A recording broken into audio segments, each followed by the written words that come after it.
হাদিসের মধ্যে আছেন নামের প্রভাব পড়বে, ময়দানে মাশরেও নামের প্রভাব পড়বে। আল্লাহ তাআলা ডাক দিয়া বলবেন, ইয়া মারিয়াম, এ মারিয়াম। আল্লাহ মরিয়মকে ডাক দিবেন, ঈসা ইবনে মারিয়ামকে। মরিয়ম নামনি যত মহিলা আছে সবাই দাঁড়ায় যাবে। আরশের মালিক ডাক দিয়া বলবেন, না না, তোমাদের সবাইকে ডাকি নাই, ঈসা ইবনে মারিয়ামকে ডাকছি, ঈসার মা মরিয়মকে ডাকছি। ওরা ডাক দিয়া বলবে, আল্লাহ আপনি তো মরিয়ম বলে ডাক দিয়েছেন, আপনার পবিত্র মুখে আমাদের নাম উচ্চারণ হয়েছে, আমরাও তো মরিয়ম। আরশের মালিক ডাক দিয়া বলবেন, যা, আমার প্যারা বান্দির নামের সঙ্গে যখন তোমাদের নাম মিল, আমি আল্লাহ তোমাদের করব না নার্ভাস ফিল, আমার রহমতের দরিয়াতে মারব না কোয়ার ঢিল। এ বান্দি যা যা, আমার প্যারা বান্দির নামের সঙ্গে মিল রাখার কারণে এই নামকে কেন্দ্র করে আমি আল্লাহ তোমাদেরও মাফ করে দিলাম। ইমামে আজম আবু হানিফা রহমতুল্লাহের সময় এক ইহুদি দুইটা ঘোড়া পালছে, মুসলমানদের দুশ্মনী করার জন্য দুইটা ঘোড়া পালছে। এক ঘোড়ার নাম রাখছে আবু বকর, এক ঘোড়ার নাম রাখছে ওমর। নাউজুবিল্লাহ বলবেন না? নবীর সবচাইতে প্রিয় দুই সাহাবী, এক নম্বর যার নাম আবু বকর, দুই নম্বর যার নাম ওমর। আজ মদিনাতুল মুনাওয়ারায় নবীর দুই পাশে দুই সাহাবী শোয়া আছে। এ যখন এই জানোয়ারের নাম রাখছে, মুসলমানদের কলিজায় বড় কষ্ট লাগছে। নোমান ইবনে সাবিত ইমামে আজম আবু হানিফা রাহমাতুল্লাহির এলাকায় বেশ কিছুদিন পর হঠাৎ করে নোমানের কাছে খবর আসলো। ডাক দিয়ে বলে, হুজুর আপনি জানেন, এই মাত্র সংবাদ পাইলাম যেই দুইটা ঘোড়া রাখছিল, একটার নাম আবু বকর রাখছিল, একটার নাম ওমর রাখছিল, ইহুদির ওই দুই ঘোড়ার একটা ঘোড়া ইহুদিরে লাথি দিয়া পেট ফাটাইয়া দিছে। নোমান ইবনে সাবিত ডাক দিয়া কয়, গিয়া দেখো যার নাম ওমর রাখছিল সেই মারছে, এই কাম করছে। আল্লাহু আকবার বলেন। কারণ নামের একটা আসর আছে। আগুন বললে আমরা চমকে উঠি, আগুন, এ আগুন লাগছে, সবাই বলে এই আগুন লাগছে। কথা বলেন, কথা বলেন। বাস্তবে যখন তদন্ত করে দেখা গেল ওমর নামক ঘোড়াটাই লাঠি দিয়া তার পেট ফাটাইয়া তার সাইজ করে ফেলছে। এবার নোমান ইবনে সাবিতকে সে ডাক দিয়া বলা হলো, জনাব আপনি কেমনে বুঝলেন যে ওমর নামক ঘোড়াটাই লাথি মারছে? কয় নামের কিছু খুসুসিয়ত আছে, নামের কিছু প্রভাব আছে, যেই প্রভাবের কারণে উমর নাম রাখছে। তো উমরের জালালিয়াত মেজাজ আল্লাহ তার ভিতরে ঢুকাই দিছে, তো লাথি দিয়া ওর পেট ফাটাই দিছে। এজন্য মেরে ভাই ও পর্দার অন্তরালে আমার মা ও বোনেরা, এটা আপনার হক, আপনার সন্তানের সুন্দর একটা নাম রাখবেন, সুন্দর একটা নাম রাখবেন। মনে করেন না ট্যাবলেট নাম রাখলে আপনার সন্তান দামি হয়ে যাবে, আর মনে করেন না আব্দুল্লাহ আব্দুর রহমান নাম রাখলে আপনার সন্তানের দাম কমে যাবে। বরং সন্তানের একটা হক আপনি আদায় করছেন, শরীয়ত সম্মতে হক আদায় করছেন।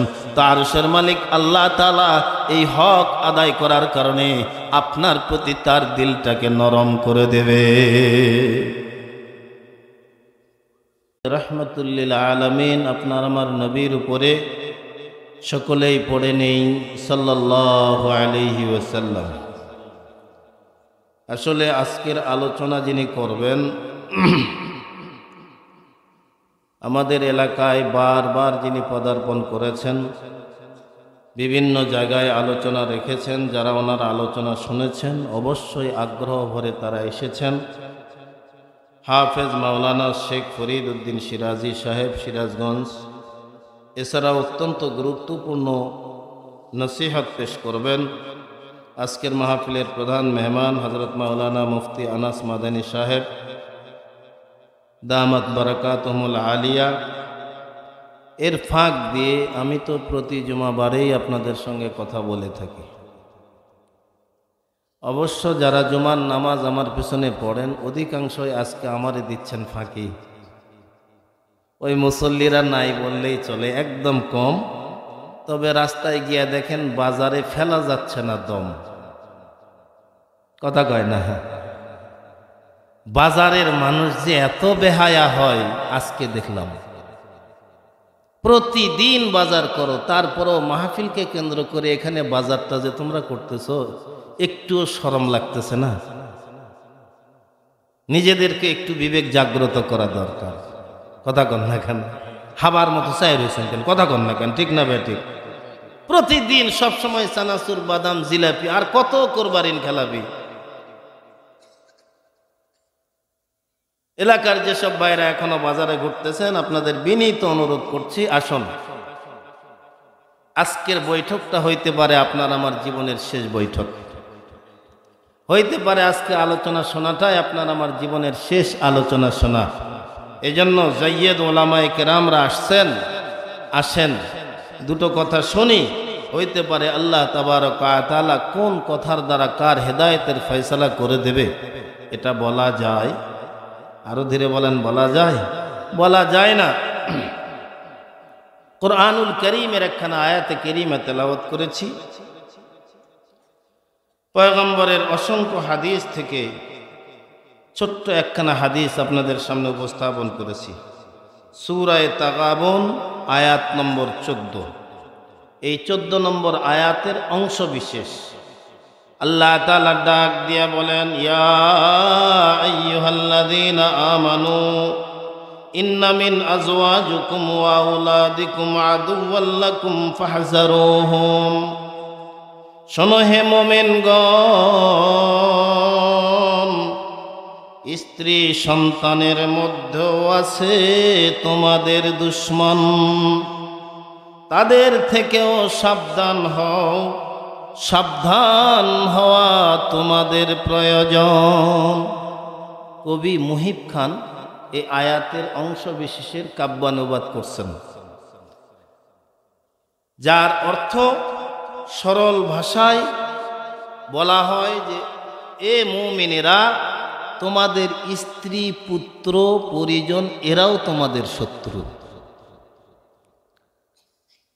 অতএব আমি আল্লাহ তাআলা তোমাদেরকে সাবধান করতেছি।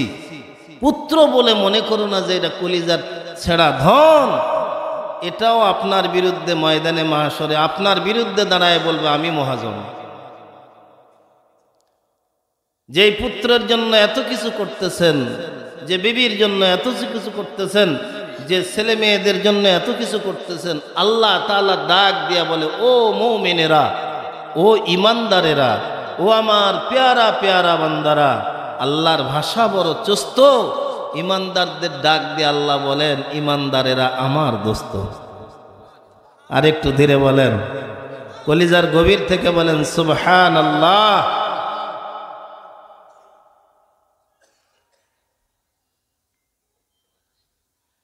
আল্লাহ তাআলা বলেন, ইন্না মিন আজওয়াজিকুম ওয়া আওলাদিকুম আদুউল লাকুম ফাহযারুহুম।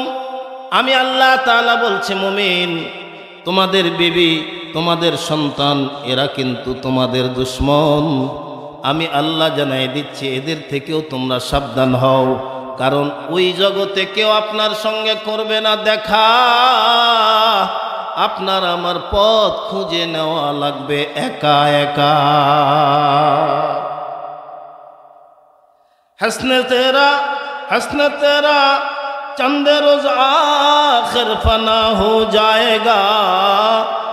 हंसने तेरा चंदे रोज आखिर फना हो जाएगा। जिस पे तेरा नाज है वो खाक में मिल जाएगा। जिस पे तेरा नाज है वो खाक में मिल जाएगा। এই যে সৌন্দর্য, এই যে লাবণ্যতা, এই যে রূপ জৌলুস, এটাও একদিন কিন্তু বিলুপ্ত হয়ে যাবে। কথা বোঝা যায়? যে সৌন্দর্য এখন আছে, যুবক, হ্যাঁ যুবতী, যে সৌন্দর্য তোমার চেহারার মধ্যে ফুটে উঠেছে, একদিন তুমি যখন হবা বুড়ি, তোমার পেছনে কেউ করবে না ঘোরাঘুরি। কথা কয় না? কথা কয় না? जिस पे तेरा नाज है वो খাক মে মিল জায়েগা।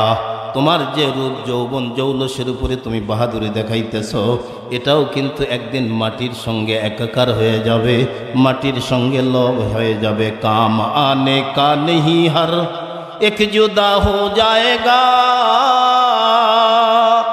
काम आने का नहीं हर एक जुदा हो जाएगा, बल्कि हर हर उज़्व दुश्मन जान का हो जाएगा, बल्कि हर हर उज़्व दुश्मन जान का हो जाएगा।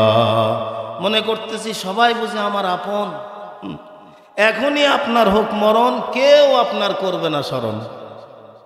কথা কয় না রে, কেউ স্মরণ করবে? কেউ যাবে না আপনার সাথে।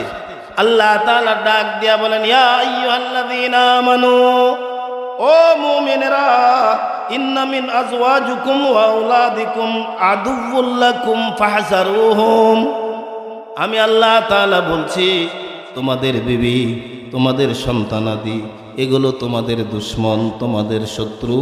ফাহযারুহুম, এগুলো থেকেও তোমরা একটু সচেতন হও, এগুলো থেকে তোমরা একটু সাবধান হও, এগুলো থেকে তোমরা নিজেদেরকে নিজেদের বাঁচাও, নয়তো ময়দানে মাশরে ওই সন্তান ডাক দিয়া বলবে, কে যায় রে, ওটা কে জান্নাতের দিকে যায়?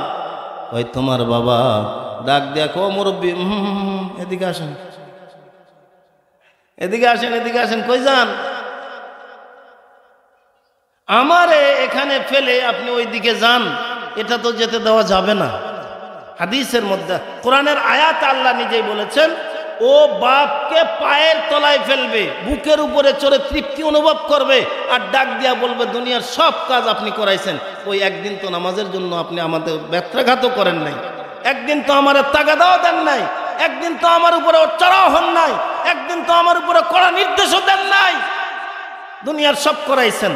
আর আমরাও মনে করছি ছেলে যখন পাইছি, ছেলের জন্য ঘর, ছেলের জন্য খাট, ছেলের জন্য চেয়ার, ছেলের জন্য চৌকি, সব কিছু কইরা দিছি, ছেলেটারে ছেলে বানাইতে পারিনি, বেটাটা পাঁঠা হইয়া গেছে। কথা কয় না কেন? কথা কয় না কেন? আমার ভাইরা, এই বক্তব্য দেওয়ার পিছনে কিছু কথা আছে। এই আয়াতে আল্লাহ তাআলা কোন রকমের ভূমিকা না দিয়া সরাসরি বলতেছেন, তোমাদের বিবি বাচ্চারা তোমাদের দুশ্মন। এ কথা কার? আর একটু মন থেকে বলেন কার? কাজেই তোমরা সাবধান হও, বিবি নির্বাচনের ক্ষেত্রেও সাবধান হও, সন্তান তৈরি করার ক্ষেত্রেও সাবধান হও। ইমাম বুখারী রাহমাতুল্লাহি আলাইহি হাদিস বর্ণনা করেন, তুনকাহু মারআতু আরবাঈন। আল্লাহর নবী বলেন, যখন তোমরা বিয়ে করবে তো দেখবে তার ভিতরে 4টা জিনিস আছে কি না। কয়টা জিনিস? আমরা যারা বিয়ে করছি হাত তোলেন তো দেখি, কারা কারা আমার পক্ষে হাত নামান। আমরা তো ধরা খাইছি। এই তোমরা যারা বিয়ে করো নাই, কারা কারা হাত তোলো তো, করবা তো? এই কটা রাখো, হাত রাখো। তবে মাইকের আওয়াজ যাদের কান পর্যন্ত যায়, আমার এই কথাটা কলিজার গভীর থেকে তোমরা ধরে রাখবা। আমার মসজিদের মুসল্লি যারা তোমরা যুবক আছো, কৈশোর পদার্পণ করতেছ, আমার কথাটা শুনে নাও। আল্লাহর পয়গম্বর ইরশাদ করেন, এই তোমরা যখন বিবাহ করবা তো 4টা গুণ দেখবা, ওই মেয়েটার ভিতরে 4টা গুণ, 4টা গুণ দেখবা। ইমাম বুখারী বলেন, 1 নম্বর লিমালিহা, তুমি দেখো তার সম্পদ আছে না নাই। ডিমান্ড নেওয়া লাগবে তো, কথা কয় না? ডিমান্ড আরাম না হারাম? এটা তো সমাজের রন্ধ্রে রন্ধ্রে ঢুকে গেছে, মারাত্মক ব্যারাম। কথা কয় না? কথা কয় না? পয়গম্বর বলেন 4টা জিনিস দেখবে। 1 নম্বর লিমালিহা, দেখবা তার সম্পদ আছে কিনা। 2 নম্বর ওয়ালি হাসাবিহা, তার বংশধরটা কেমন, তার জাতপাতটা কেমন। 3 নম্বর দেখবা ওয়া জামালিহা, এরপরে দেখবা তার সৌন্দর্যটা কেমন। 4 নম্বরে দেখবা ওয়ালিদিনিহা, তার ভিতরে দিনদারি আছে কিনা। আজফার বিজাতিদ্দীন,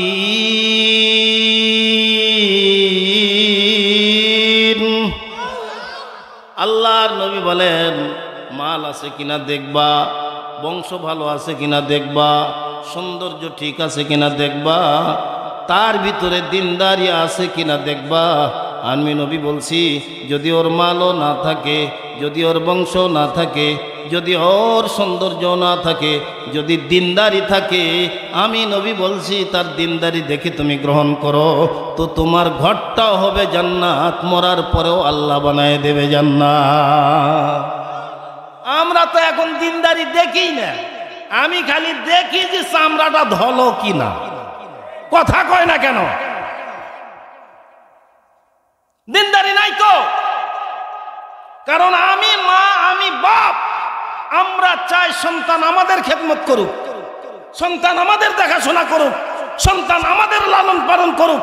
কিন্তু মা আর বাপেরও যে হক আছে, মা বাবার যে অধিকার আছে সন্তানের উপরে কিছু করার, বাপ জানেই না, জানে না যে এটাও জানে না। জন্ম দিছে, ছোলে একটা হয়েছে, কি দরদ, মায়েরও কি দরদ। পেটের ভিতরে বাচ্চা আসছে, 4 মাস পর 5 মাস পর পেটের মধ্যে বাচ্চা নড়ে না। ওরে বাবারে, চোখে আর ঘুম ধরে না, চলো মহাদেবপুর যাওয়া লাগবে, আল্ট্রাসাউন্ড করা লাগবে। চোল নড়িচ্ছে না, মরেই গেছে বেন। কথা কয় না, কথা কয় না, কথা কয় না। হাইরে দরদ, বিবির প্রতিও আমাদের এত দরদ। বাচ্চা হবে হবে ভাব, আগেই বিবির উপরে পড়ে গেছে অপারেশনের প্রভাব। পেট খেলে না, ক্যান ক্যান করলেই হয়, আমি আর বাঁচবো না, আমাকে না মহাদেবপুর নিয়ে চলো। কথা কম। এই যে আমার ভাই এখানে বসা, আমরা 2টা ভাই 5টা বোন মায়ের পেট থেকে হয়েছি, একদিনও হাসপাতালে নেওয়া লাগে নাই। আর এখন আমাদের বউদের পেটের মধ্যে খালি বাচ্চা আসলেই হয়, ও খালি চিন্তা করতেছে কোন ক্লিনিকে কেটে সিং কেটে বাচ্চাটা বের করবে। কথা কয় না, কথা কয় না, কথা কয় না।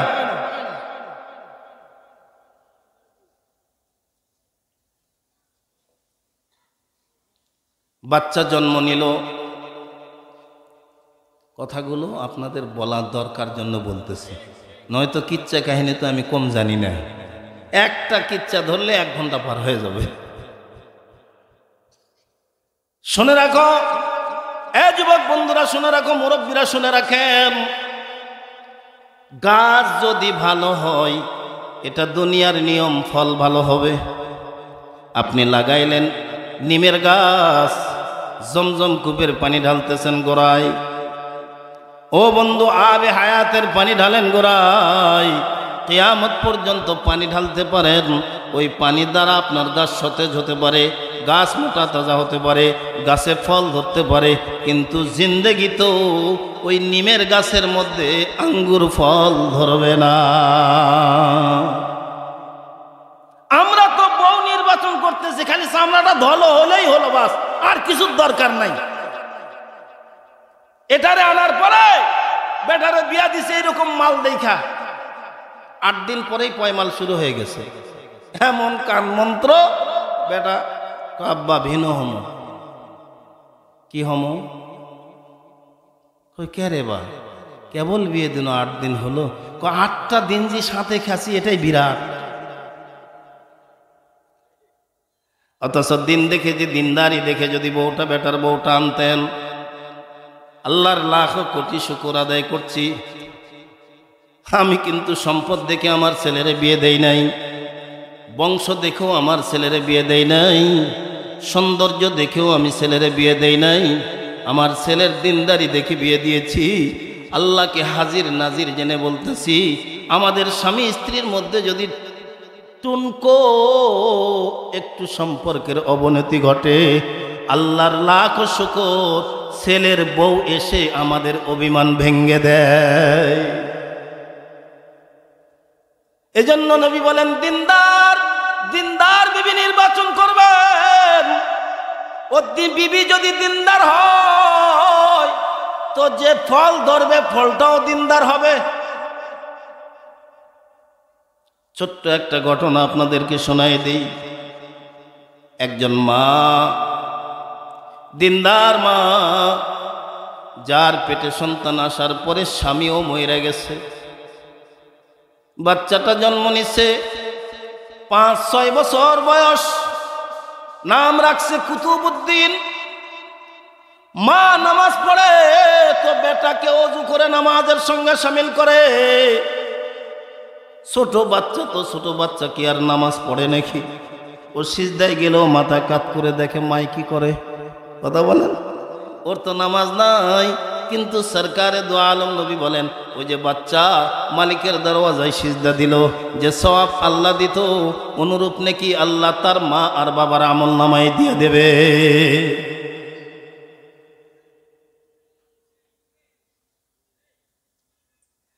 বেটে একটু উঁচা মন বেটারে ডাক দিয়া কয়, রে বেটা, আমার সঙ্গে সঙ্গে নামাজ পড়া যদি আল্লাহর কাছে চাস, আল্লাহ তোরে খাবার দিয়া দেবে। সুবহানাল্লাহ বলেন। খাবার দেওয়ার মালিক কে? রিজিকের মালিক কে? কে কে? এই বন্ধু দেখেন, এই মাটিতে আমের গাছ লাগাইছেন তো গাছে আম ধরে। এখানে যদি লিচু গাছ লাগান লিচু ধরবে, কাঁঠাল গাছ লাগান কাঁঠাল ধরবে, তাল গাছ লাগান তাল ধরবে। অথচ এই মাটি খনন করে দেখেন, মাটির ভিতরে কিন্তু একটা তালও কোনোদিন পাওয়া যাবে না। গাছটা চিরে টুকরো টুকরো যদি করেন, গাছের ভিতরেও কোনোদিন ফল পাওয়া যাবে না। এই মাটি থেকে, একই মাটি থেকে কোটি কোটি প্রজাতির খাবার আপনার আমার ঘর পর্যন্ত পৌঁছায় দেন কে? কাদেরে কুদরতুদারি, কাদেরে কুদরতুদারি, हर चे खाहिया कुनी, मुर्दारा जिंदा बख्शिश जिंदारा बेजा कुनी, मुर्दारा जिंदा बख्शिश जिंदारा बेजा कुनी। माय डाक दिया कोई बेटा रे, नामाज पढ़े चोख बंद करे आल्लाहर काছে চাইবি, আল্লাহ তোর যায় নামাজের নিচে খাবার দিয়ে দিবে। মা সন্তানকে দিন শিখাইতেছে, আর আমাদের বাচ্চাদের, আমাদের বিবিরাও দিন শিখায় কেমনে? স্কুলে পড়ে, ক্লাস 1-এ পড়ে, স্কুল থেকে আসার সময় বাড়ির পথে অমুকের ভিটার মধ্যে পেঁয়াজ, অমুকের ভিটার মধ্যে কাঁচা ঝাল আছে না নাই? যাওয়ার সময় আস্তে করে ওই দিক দেখা কয়েকটা টমেটো, কয়েকটা কাঁচা ঝাল নিয়ে বাড়িতে চলে গেছে। মঙ্গলবারের দিন দুপুরে মা এটা দিয়ে রান্না করছে। বাবা ভাত খেতে বসে দেখে, কিরে তরকারির মধ্যে টমেটো, কাঁচা ঝাল, আজকে তো মঙ্গলবার, আজকে তো হাটের দিন নয়, কালকে তো হাটবার, আজকে তো বাজার শেষ হয়ে যাওয়ার কথা। ওই আমাকে ময়না স্কুলের থেকে আসার সময় নিয়ে আসে। কথা কয় না? বাস্তব না বাস্তব? ওই বাচ্চাটা এই ফল আনার পরে মায়ে যদি ওর শাসন করত, কেন তুই পরের গাছের টমেটো ছিঁড়লি, কেন পরের গাছের ঝাল ছিঁড়লি, যার গাছের ঝাল তার বাড়িতে দিয়াই, না হলে তোর হাড্ডি ফাটামো। কথা কন? ওই দিন যদি মায়ের শাসন করত, তাহলে জিন্দেগিতে এই বাচ্চার হাত আর কোনোদিন অপবিত্র হতো না।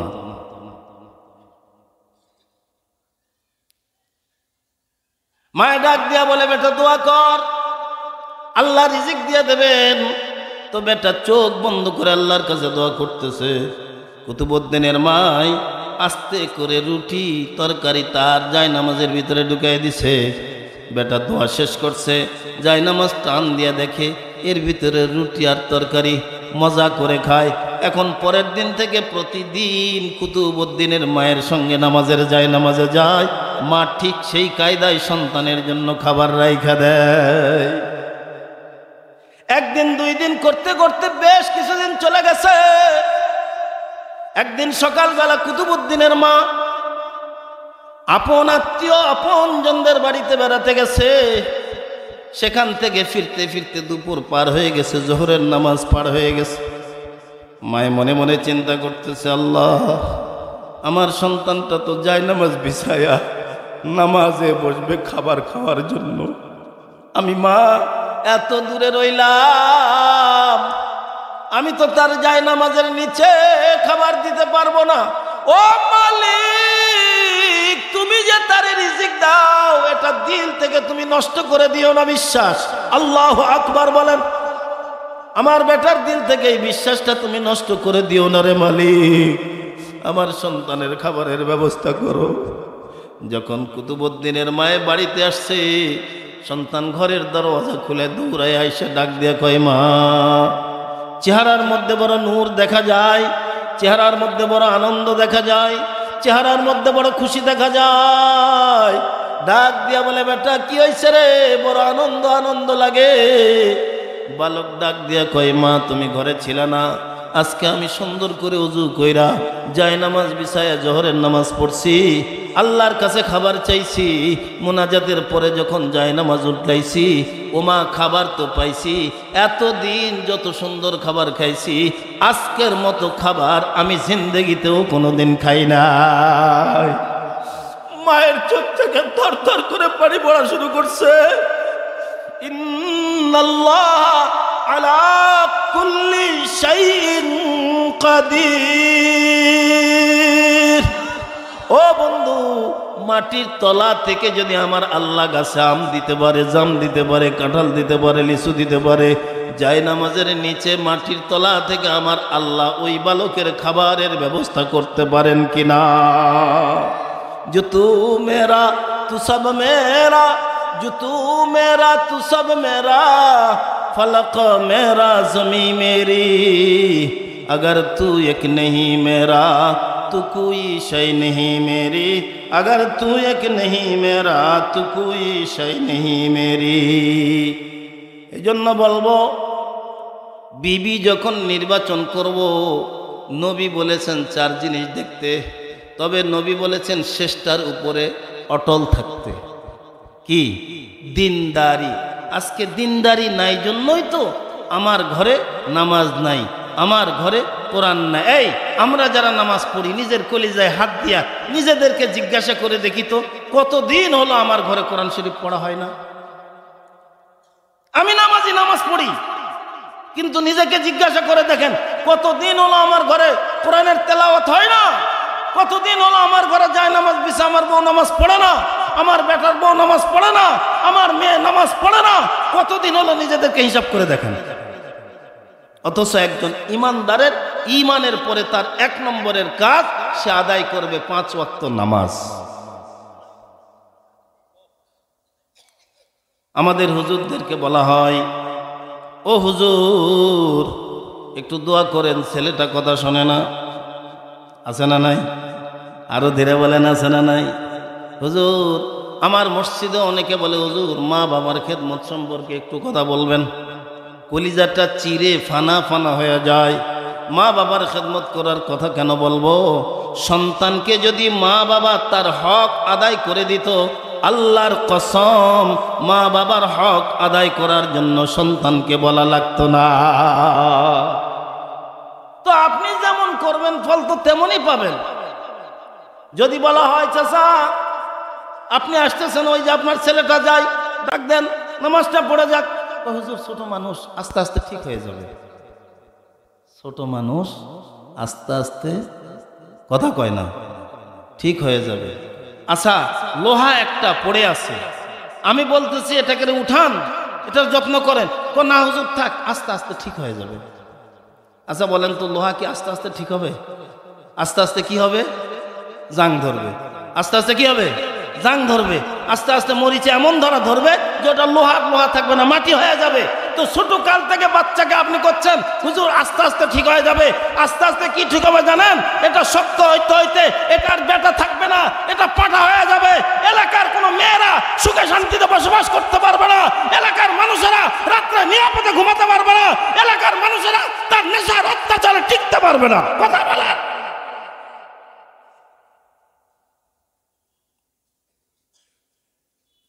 এই বাপেরা যারা আছেন, সন্তানের কিছু হক আছে, সন্তানের কিছু হক আছে। শুধু সন্তান জন্ম দিলেই হবে না, সন্তানের জন্য শুধু বিশাল একটা বাড়ি বানায় দিলেই হবে না, সন্তানের জন্য একটা খাট বানায় দিলেই হবে না, সন্তানের জন্য সোফা সেট বানায় দিলে হবে না, সন্তানের জন্য একটা উপযুক্ত বউ এনে দেওয়া লাগবে। সন্তানকে সন্তানের মতো বানানো লাগবে। আল্লাহর পয়গম্বর হাদিসের মধ্যে ইরশাদ করেন, আমি আপনাদের সামনে হাদিস কেন পড়েছি? সরকারে দু আলম নবী বলেন, মুরু আওলাদাকুম বিসসালাহ ইযা বালাগু সাব'a সিনিন ওয়াজরিবুহুম ইযা বালাগু 10 ফারিকুহুম বাইনাল মাযাজি।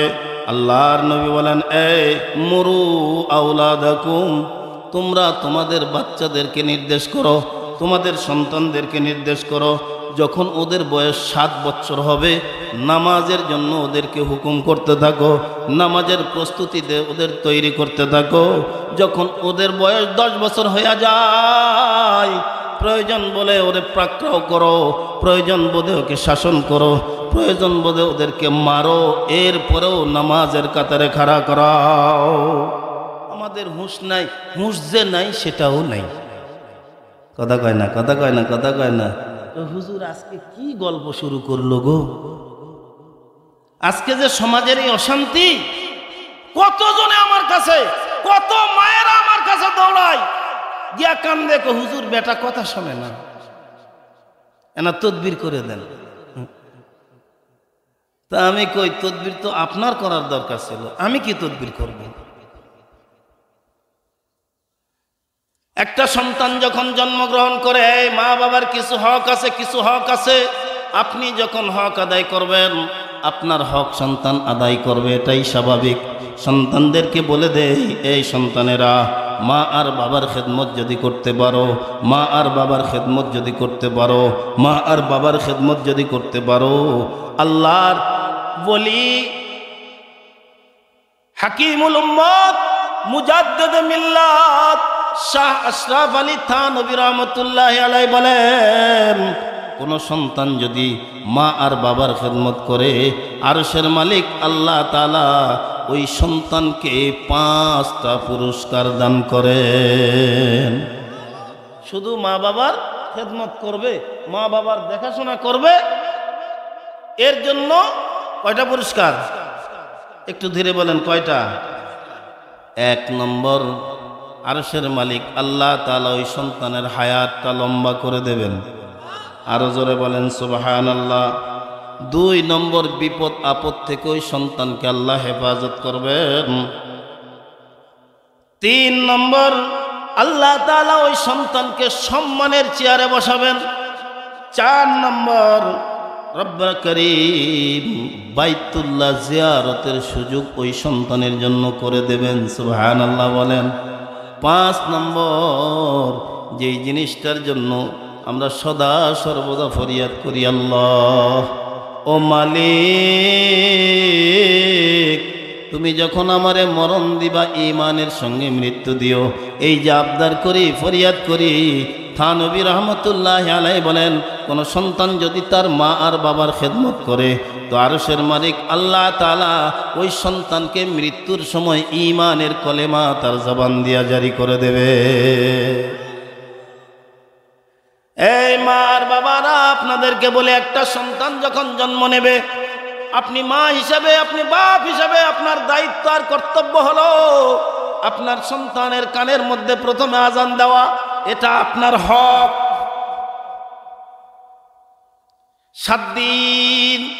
7 দিনের দিন আপনি আপনার সন্তানের আকিকা করবেন, এটা সন্তানের হক আপনার উপরে। আরে কতজনে ফোন করে, কতজনে আমার মাদ্রাসায় দৌড়ে আসে, ডাক দেয়া কয়, হুজুর আমারও আকিকা হয়নি, আমার বইয়েরও হয়নি, আমার বড় বেটারও দেওয়া পারিনি, এখন একটা বেটি হচ্ছে, 4 জনে মিলে এখন আকিকা দিলে হবে। কথা কয় না? এরকম আছে না নাই? বুড়া হয়ে গেছে, এখন আকিকা দেয় নাই, এখন আকিকা দেয় নাই। এটা যে মা বাবার উপরে দায়িত্ব ছিল, ওটা দায়িত্ব মনেই করে নাই। বছরে বছরে কুরবানি দেয়, আকিকার কথা আর মনে নেই। আছে না নাই? তাহলে মা বাবার দায়িত্ব হলো সন্তানের মাথা নেড়ে করবে, ওই চুল পরিমাণ ওজন করে ওর অর্থ আল্লাহর রাস্তায় দান করে দেবে, অতঃপর তার আকিকা করবে, অতঃপর তার একটা ভালো নাম রাখবে। কি নাম রাখবে? কি নাম? কথা কয় না, কি নাম? আমাদের কাছে তো পিঙ্কি ভালো নাম নাই, আছে না নাই? Pinky, tablet, rocket, bullet, atom বোমা।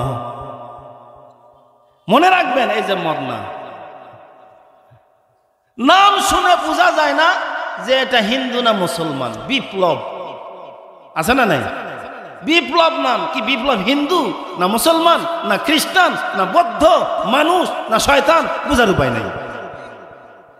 অথচ হাদিসের মধ্যে আছেন নামের প্রভাব পড়বে, ময়দানে মাশরেও নামের প্রভাব পড়বে।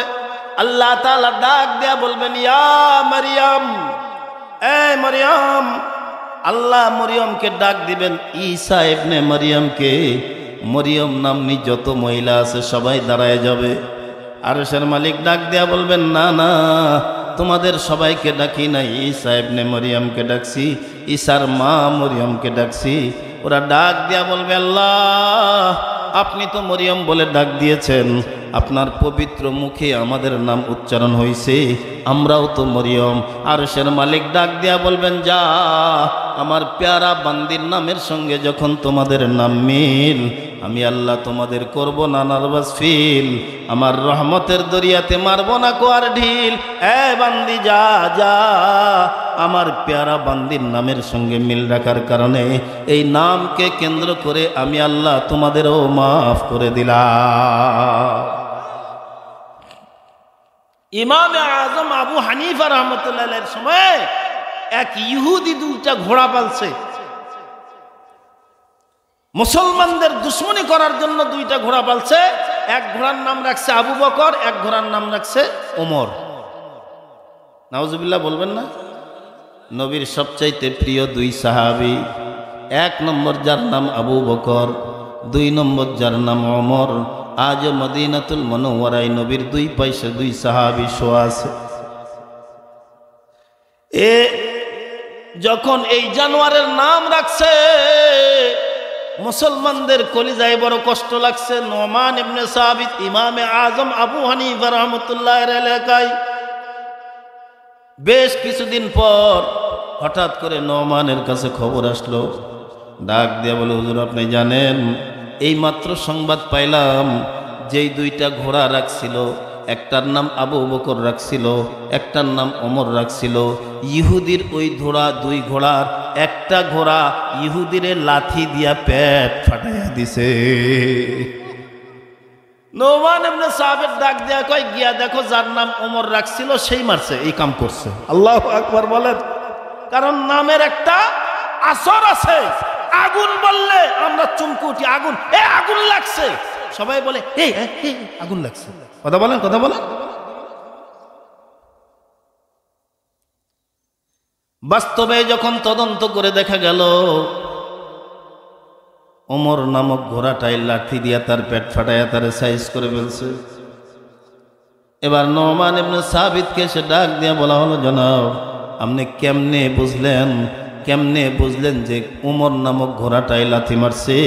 কই নামের কিছু খুসুসিয়ত আছে, নামের কিছু প্রভাব আছে, যেই প্রভাবের কারণে উমর নাম রাখছে। তো উমরের জালালিয়াত মেজাজ আল্লাহ তার ভিতরে ঢুকাই দিছে, তো লাথি দিয়া ওর পেট ফাটাই দিছে।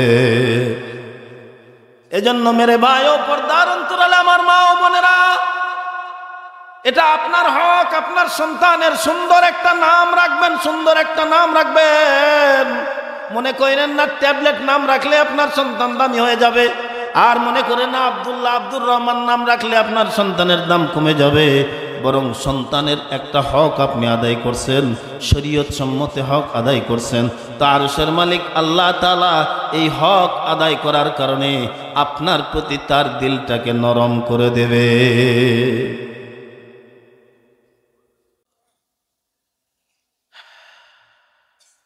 সন্তানের প্রতি মা বাবার আর একটা হক, এই সন্তানটা যখন কথা বলা শিখবে, খুব খারাপ লাগতেছে, সন্তানটা যখন কথা বলা শিখবে, সন্তানটারে কোলে নিয়ে আপনি সন্তানকে ডাক দিয়া বলবেন না যে আব্বু আব্বু আব্বু, দাদা কোলে নিয়ে কয় দাদা দাদা দাদা, গাধা গাধা, কথা কয় না কেন? সন্তান যখন কথা বলা শিখবে, তো সর্বপ্রথম সন্তানের প্রতি মা বাবার হক হলো ওই সন্তানকে কলেমায়ে তৈয়বা শিখিয়ে দেবে, তার জবান দিয়ে আল্লাহর নাম উচ্চারণ করাবে, ওই সন্তানের মুখে বলাবে আল্লাহ আল্লাহ আল্লাহ, ওই সন্তানের জবান দিয়ে উচ্চারণ করাবে লা ইলাহা ইল্লাল্লাহু মুহাম্মাদুর রাসূলুল্লাহ সাল্লাল্লাহু আলাইহি ওয়াসাল্লাম। কিন্তু দুঃখজনক হলেও সত্য, একটু কড়া কথা আগার গুয়ম জাবা সুজত যদি বলে ফেলি তো কবেন হুজুরের মুখ বড় শক্ত হয়ে গেছে রে। আজকে আমাদের বাচ্চাগুলো যখন কথা বলা শিখে, এর প্রথমে কলেমা আমরা শিখাই না, বা মাপ হিসাবে কোরআন শিখাই না, দিন শিখাই না, এটারে নিয়ে কেজি স্কুলে দৌড় দেই। কথা কয় না? আর একটু ধীরে বলেন, ঠিক না বেঠিক? মা বাবার ফরজ দায়িত্ব হলে এই সন্তানটাকে কোরআন শেখানো, এটা মা আর বাবার হক। এই সন্তানটাকে নামাজ শেখানো, এটা মা আর বাবার হক। এই সন্তানটাকে বন্ধু জানাজার নামাজ শেখানো, এই সন্তানটাকে হালাল হারাম শেখানো। এই যখন মা আর বাবা এই দায়িত্ব পালন করবে, আমি বলি না এটা আমার মতো মুফতি সাহেব বানান, আমি বলি না আজকের মাহফিলের সভাপতি মুস্তাফিজুর রহমান সাহেবের মতো মুফতি সাহেব বানান, আমি বলি না আনাস মাদানির মতো মুফতি সাহেব বানান। আপনার সন্তানকে আপনি ডাক্তারি বানান, ডক্টর বানান, ইঞ্জিনিয়ার বানান, মিনিস্টার বানান, আমার আপত্তি নাই। কিন্তু আপনি যদি ছোট্টবেলায় আপনার হক সন্তানের প্রতি আদায় করেন, এই ডক্টর ডাক্তার হইল, ইঞ্জিনিয়ার মিনিস্টার হইল, এই সন্তান আপনি মরলে আপনি বাপ আপনার নামাজে জানাজা আদায় করায় দেবে। এই সন্তানের হক যদি আপনি আদায় করে দেন, এই সন্তানই আপনার কবরের পাশে গিয়া ডাক দিয়া বলবে, রব্বির হামহুমা কামা রব্বায়ানি সগীরা।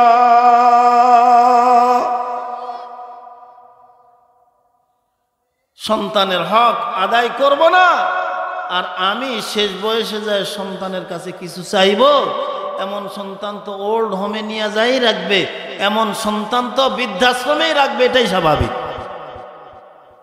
আপনি আমি আমার সন্তানের হক আদায় করব তো ইনশাল্লাহ? আরেকটু জোরে বলেন, আদায় করব তো ইনশাল্লাহ? এই জন্য বর্তমান সময়ের চাহিদা অনুযায়ী বাংলাদেশের প্রায় সব মাদ্রাসাগুলোতে খেয়াল করবেন, নুরানি ট্রেনিংয়ের মাধ্যমে বাচ্চাদেরকে বাংলা, অঙ্ক, ইংরেজি, আরবি শেখানো হয়। 3 বছরের একটা কোর্স এখানেও চালু আছে, রায়গা মাদ্রাসাতেও চালু আছে, হরিপুর মাদ্রাসাতেও চালু আছে, কালনা মাদ্রাসাতেও চালু আছে, কৃষ্ণপুর মাদ্রাসাতেও চালু আছে, ঘোংরা মাদ্রাসাতেও চালু আছে। এক কথায় প্রায় সব কওমি মাদ্রাসাগুলো বর্তমান সময়ে বাচ্চাদের জন্য নুরানি পদ্ধতিতে 3 বছরের একটা কোর্স চালু আছে। আপনাদের বিনীত অনুরোধ করব, এই শাহ ওলিউল্লাহর আশপাশের যারা ভাইরা আছেন, যারা বোনেরা আছেন, আপনাদের পায়ে হাত দিয়ে বলি, আপনি আপনার সন্তানের হকটা আদায় করেন। 3টা বছর আপনার বাচ্চাটারে মাদ্রাসায় দেন। এই বাচ্চাটা যদি আপনি স্কুলে দেন, ওখানেও কিন্তু 3 বছরে ক্লাস 3 পর্যন্ত পড়বে। এখানে দিলেও আপনার বাচ্চা ক্লাস 3 পর্যন্ত পড়বে। তবে মাঝখান থেকে লাভ কি হবে জানেন? আপনার বাচ্চার হাতের লেখাটা এত সুন্দর হবে, আপনার হাই স্কুলের ক্লাস 8-এর ছাত্র পর্যন্ত আপনার বাচ্চার কাছে ফেল মারবে। আপনি বাংলা বলেন, ইংরেজি বলেন, গণিত বলেন, আরবি বলেন, আপনি যদি 3 বছরে এই বাচ্চাটাকে এখানে পড়াইতে পারেন, ও তো বাংলা, অঙ্ক, ইংরেজি পড়লই, পাশাপাশি 3 বছরের ভিতরে আপনার সন্তানটা কোরআন শিখে যাবে। শুধু কোরআন শিখবে তা নয়, আপনার সন্তানটা নামাজ পড়া শিখবে, আপনার সন্তানটা হালাল হারাম শিখবে, আপনার সন্তানটা জায়েজ নাজায়েজ শিখবে। 3 বছরে সর্বনিম্ন প্রয়োজনীয় 40টা হাদিস আপনার সন্তান মুখস্থ করে ফেলবে। কিন্তু আমাদের কি দুরবস্থা! আমরা যারা আমাদের সন্তানকে দুনিয়ায় শিক্ষিত বানাইতে চাইতেছি, দুনিয়ার শিক্ষায় শিক্ষিত হচ্ছে বটে, এটা শিক্ষিত হচ্ছে না, এটা মানুষ হচ্ছে না, এটা অমানুষ হয়ে যাচ্ছে। প্রতিনিয়ত প্রতিদিন ফেসবুকে, ইউটিউবে সংবাদ পাওয়া যাচ্ছে, কোটিপতি বাপ সন্তানদের বিদেশ পাঠায়া চাকরি দেওয়া হয়েছে, বাপ এখন বৃদ্ধাশ্রমে চোখের পানি ফেলে হাউ মাউ করে কাঁদতেছে। আপনি তারে শিক্ষিত বানাইছেন, কিন্তু সন্তানটারে মানুষ বানাইতে পারেন নাই। সন্তানটাকে আপনি শিক্ষিত করছেন, law pass, IA pass, BA pass, MA pass, master degree pass, শিক্ষিত হয়েছে, জাগতিক শিক্ষায় শিক্ষিত, কিন্তু সন্তানটাকে মানুষ বানাইতে পারেন নাই। যার কারণে যেই বাপ তোমারে পথ দেখাইলো, যেই বাপ তোমারে দুনিয়া দেখাইলো, এই তুই মানুষ হইলে ওই বাপরে কেমনে বৃদ্ধাশ্রমে দিতে পারিস? তুই কিসের মানুষ? তুই জানোয়ারের চাইতেও খারাপ, তুই কুত্তার চাইতেও খারাপ। কথা বলেন।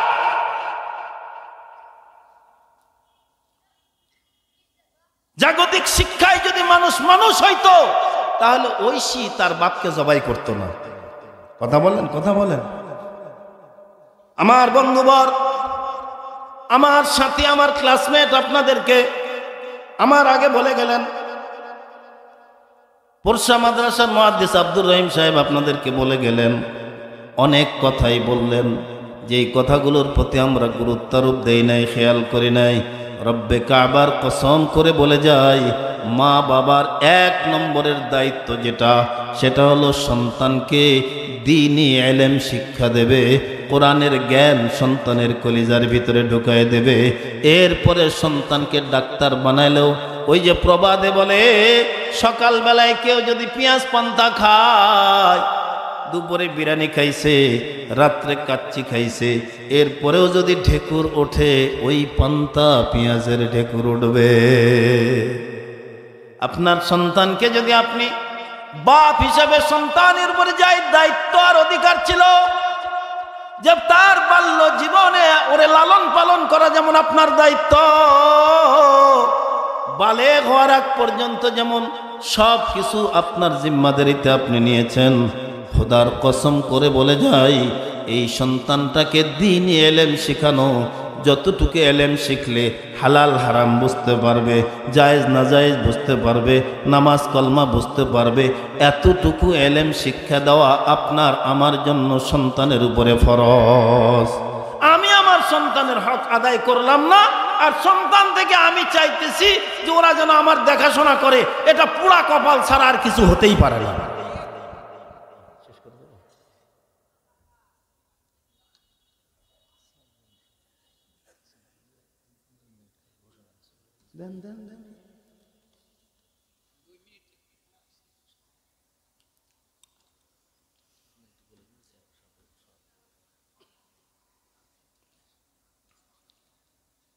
আমাদের ইউপি চেয়ারম্যান আমার অত্যন্ত কাছের বন্ধুবর, আপনারা সবাই জানেন, অধ্যক্ষ আরিফুর রহমান আরিফ।